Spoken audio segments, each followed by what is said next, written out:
Hello friends, welcome back to our channel வெண்ணிலா சமையல். Cauliflower பொரியல் எப்படி செய்யறதுன்னு பார்க்கலாம் வாங்க.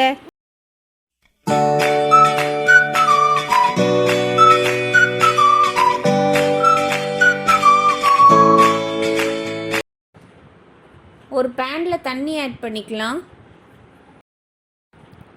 உப்பு ஆட் பண்ணிக்கலாம். 1/4 டேபிள் ஸ்பூன் மஞ்சள் தூள் ஆட் பண்ணிக்கலாம். கட் பண்ணி வச்சிருக்க காலிஃப்ளவர் ஆட் பண்ணிக்கலாம். ஒரு 3 மினிட்ஸ் நல்லா கொதிக்கட்டும்.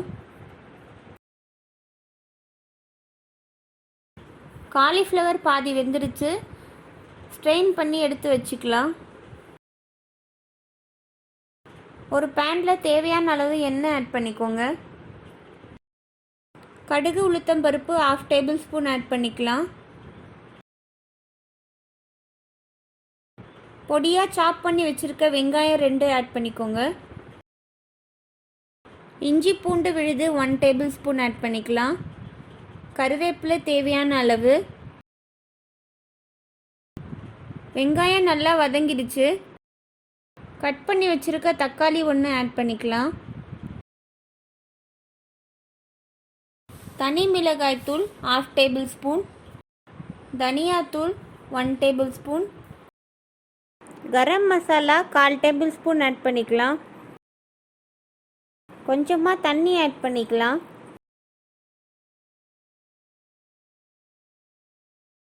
இப்போ காலிஃப்ளவர் ஆட் பண்ணிக்கலாம்.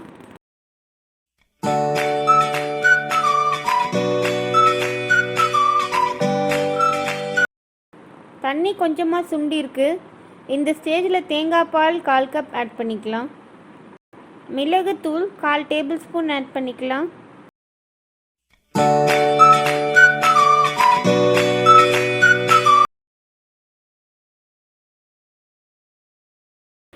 ஃபைனலாக கொத்தமல்லி கொஞ்சம் ஆட் பண்ணிக்கலாம். காலிஃப்ளவர் பொரியல் ரெடி ஆயிடுச்சு. இந்த வீடியோ பிடிச்சிருந்தா வெண்ணிலா சமையல் சேனலுக்கு சப்ஸ்கிரைப் பண்ணுங்கள்.